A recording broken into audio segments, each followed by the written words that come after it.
Serial का हाथ पकड़ करके नाड़ी देखी और कहा हम बेटी को सही कर देंगे, लेकिन 3 शर्तें आपको पूरी करनी पड़ेंगी। 3। राजा ने कहा मेरी बेटी को जो सही करेगा उसके नाम में आधा राज कर देंगे। पंडित जी ने कहा हमें राज थोड़े चाहिए, अरे हम तो महात्मा हैं। राजा ने समझा बड़े त्यागी संत मालूम पड़ रहे हैं, और जब इन्हें धन नहीं चाहिए तो ज्यादा से ज्यादा बढ़िया मंदिर बनवाएंगे, रुकने की व्यवस्था, बस यही काम मांगेंगे और क्या मांगेंगे। तुरंत ही राजा ने वचन दे दिया कि हम आपकी 3 शर्तें पूरी करेंगे। तक्षक नाग को बुला करके नरसिंह पंडित जी ने जहर खत्म करवा दिया सीरियल का, और डांट लगाई मक्कार, क्या न्या ने क्या बिगाड़ा था जो तूने से डसा, जल्दी से ठीक कर रहे तो मार देंगे तुझे जान से। झूठा ढोंग, खुद ही डसवा रहे हैं और खुद ही डांट रहे हैं। नाग ने सीरियल का जहर खत्म किया, सीरियल ठीक हो गई। राजा भाव से भर गए, बोले महाराज वो शर्तें और बताओ क्या है। नरसिंह पंडित जी भी चाहते थे कि पूरी जनता के सामने इसने गंगा जल उठाई है, तो सब जनता के सामने बता दे तो सब जानेंगे। तो बोले पहली शर्त मेरी यह है, जो सिक्का आपने बागड़ देश से वापस करवाया है उस सिक्का को उसी राजकुमार जहारवीर के लिए पहुंचाओ। राजा ने गंगा मैया की कसम खा ली, अपने गुरुदेव की कसम उठा ली, तो अब सोचने लगा अब क्या करें। अरे ये तो बांगड़ वालों का प्रपंच था, लेकिन क्या करें। राजा बोले महाराज दूसरी बताओ।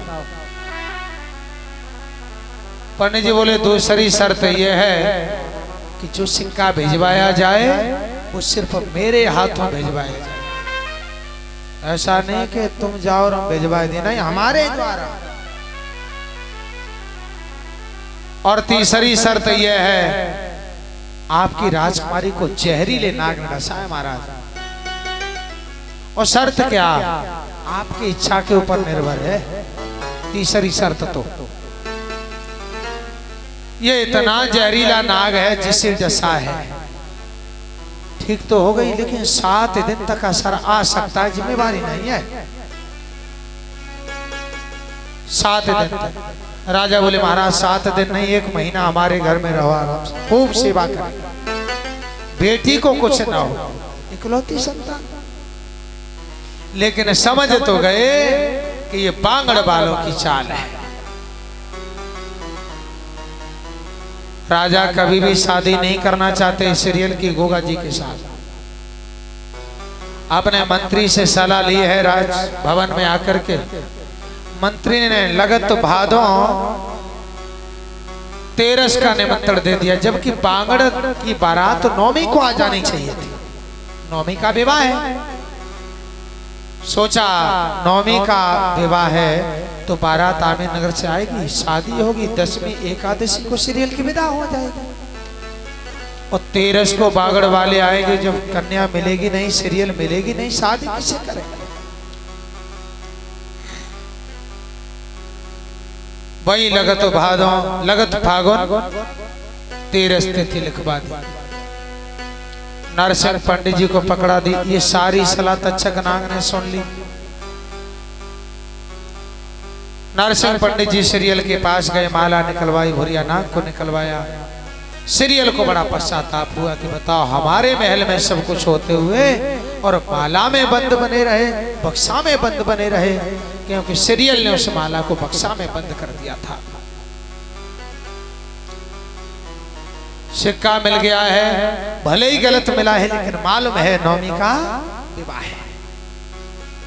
समुद्र पार किया, गोगा जी से मिले हैं, आकर के सिक्का दे दिया, कहा महाराज गलत तिथि है इसमें। बोले हमें मालूम है।